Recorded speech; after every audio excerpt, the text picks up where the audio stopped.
안녕하세요. 김민정 목사입니다. 지난 시간에 순종에 대해서 이야기를 했었습니다. 근데 지난 시간에도 잠깐 언급을 했지만 순종을 하려고 할 때에 중요한 것은 하나님의 뜻이 무엇인가를 분별하는 겁니다. 하나님의 뜻이 강력하게 무언가를 원하고 있을 때에 우리가 그것을 순종할 수 있는데, 문제는 잘못된 뜻을 분별한다면 명령이 잘못됐기 때문에 순종할 경우에도 그 순종이 잘못될 수 있는 가능성이 있습니다. 그래서 사실은 순종하기 이전에 그 전 단계에서 필요한 것은 하나님의 뜻을 구별하는 법, 하나님의 뜻이 어디에 있는지를 먼저 잘 판단하는 것이 중요합니다.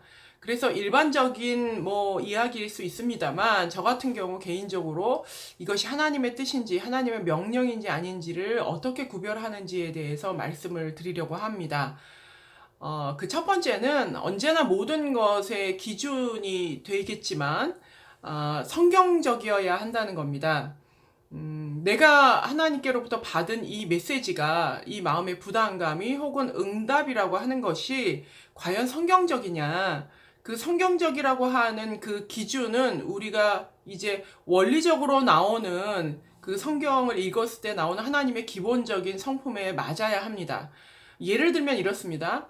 한 교회가 혹은 개인이 선교를 꿈꿔요. 그래서 선교를 지원하고 물질적으로 후원하기를 원합니다.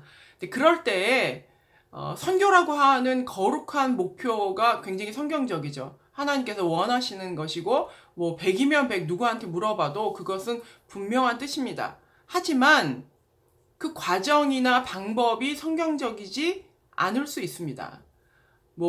과도하게 대출을 받는다거나, 아니면 사채이자를 써서라도 어떻게 한다거나, 그냥 아주 극심한 방법은 아니지만 어찌됐건 간에 명문적으로 불법적인 것을 통하여서 소득을 얻었다거나, 그 방법을 통해서 거룩한 선교를 하는 거니까 괜찮다라고 할 수는 없다는 거예요.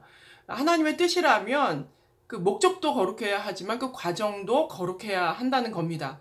그래서 과연 그 과정과 결과 모든 것이 성경에 비추어 봤을 때에 하나님의 성품과 위배됨이 없는가를 봐야 합니다. 그럼 두 번째는, 이제 이렇게 선교와 같이 또 교회를 돕는 일이나 내가 하나님 앞에 헌신하는 일과 같이 분명한 것일 경우엔 괜찮은데, 이제 우리가 제일 헷갈리는 부분이 이제 개인적인 문제죠. 내가 이 남자랑 결혼해야 됩니까? 아니면 이 남자랑 결혼해야 됩니까? 혹은 내가 이 직장에 가야 합니까? 저 직장에 가야 합니까? 내가 이 일을 어떻게 결정해야 됩니까? 라고 기도를 하거나 할 때에는 특별히 더 헷갈립니다. 성경에는 그게 나와 있지 않거든요. 아주 개인적인 디테일한 케이스마다 다르기 때문에, 그럴 경우에는 다른 사람에게 이 나의 결정과 행동이 해가 되지 않는지를 보셔야 돼요. 극단적인 얘기긴 하지만, 내가 이 남자가 하나님이 보내주신 짝이라고 확신을 얻었어요. 근데 그 남자는 여자친구가 있어요, 이미. 근데 그 여자친구가 있음에도 불구하고 내가 이 남자를 얻기 위해서 헤어지게 만든다거나 누군가에게 피해를 주게 한다면, 그건 하나님의 뜻이라거나 방법이라고 할 수 없겠죠. 먼 훗날에 그 사람이 그 여자친구랑 헤어지고 나서 싱글이 되었을 때 자연스럽게 만난다면 모르겠지만, 그게 아니라 지금 내가 어떤 것을 액션을 취하거나 결정을 했을 때에 누군가를 밟고 올라가야 되거나 누군가를 피해를 주거나 해치는 일이라면 그것은 하나님의 뜻일 수 없다는 겁니다. 이러한 분별하는 거를 제외해 놓고, 제가 이제 개인적으로 이것이 분명 하나님의 뜻이다라고 하는 것을 구별하는 방식이 하나 있습니다. 전 시간에 제가 순종에 관해서 말씀을 드릴 때, 저더러 미국에 오라고 하는 콜링을 받았을 때 느꼈던, 그리고 그것이 하나님의 뜻이라고 확신할 수 있었던 기준점이 하나 있는데, 이건 성경에 나와 있는 게 아니라 제가 개인적으로 저의 신앙생활을 하면서 하나님의 뜻을 구별하는 방법입니다. 이 방법은 뭐냐 하면, 하나님께서 주신 내 마음에 오는 그것이 부담이든 어떤 깨달음이든 응답이든 간에 뭐 무슨 하나님의 음성처럼 막 소리가 들려서 뭐 민정아 이렇게 얘기하진 않으시지만 우리는 신앙생활하면서 느끼잖아요. 하나님께서 무언가를 강력하게 말씀하고 계시다는 것을. 그때 그 내용이 나의 머리에서 나온 것이 아닐 때 저는 이것이 하나님이 하신 것일 가능성이 높다라고 판단합니다. 인간은 보통 자기가 원하는 식의 응답을 받기 원해요. 그래서 기도 응답을 환경적으로 열리는 것을 말고 하나님의 뜻이 이곳 가운데 있다는 것을 확신할 때 주의해야 되는 것은 무엇이냐면, 사람은 내가 원하는 걸 계속 생각하면서 하나님으로부터 그것을 추임받기 원해요.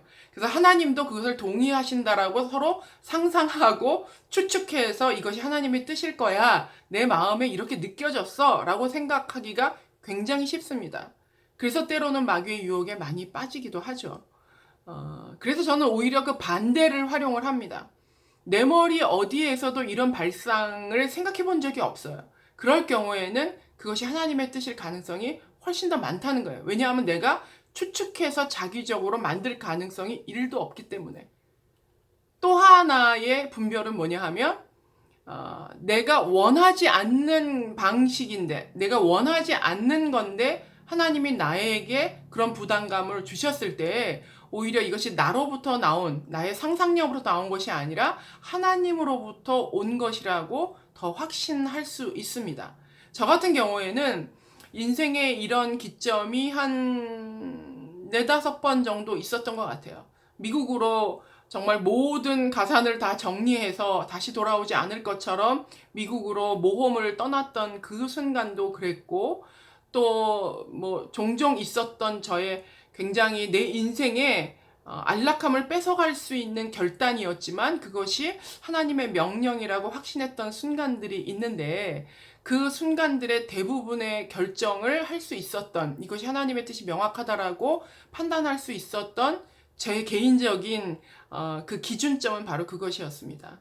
내가 원하고 소망하고 갈망하기 때문에 상상해낼 수 있는 그것이 아닌, 전혀 내가 예상하지 못했던 것에 대한 도전 혹은 부담, 그리고 그것이 때로는 내가 싫어하는 방식일 수 있다는 것, 그것 때문에 오히려 더 이것이 하나님의 뜻일 가능성이 높다라고 저는 생각을 합니다. 여러분은 순종을 어떻게 하시나요? 원하는 것을 하는 것은 정말 쉽습니다. 어찌 보면 그것은 순종이 아닐 수도 있습니다. 왜냐하면 내가 원하기 때문에. 기도의 응답은 어떻게 받으세요? 내가 원하는 것에 대한 긍정의 응답을 받았을 때는 항상 돌아봐야 됩니다. 이것이 나의 상상은 아닌가? 내가 원하는 걸 강요해서 하나님께 동의를 구하는 것은 아니었는지. 오히려 여러분의 인생 가운데 내가 원하지 않는 건데 하나님이 나에게 이런 부담감을 주셔, 이런 깨달음을 주셔 할 때에는 더 면밀히 기도해 보실 필요가 있어요. 내 머리부터 나온 발상이 아닌 전혀 새로운 발상으로 하나님이 나에게 도전을 주실 때에 하나님이 어떤 방식이든지 여러분에게 말씀하고 계시다라고 하는 그 마음을 가지고 좀 더 진지하고 고민하며 기도해 보시기를 바랍니다. 하나님의 뜻을 온전히 분별할 때 순종이 훨씬 더 쉬워집니다. 승리하는 여러분 되시기를 바랍니다. 감사합니다.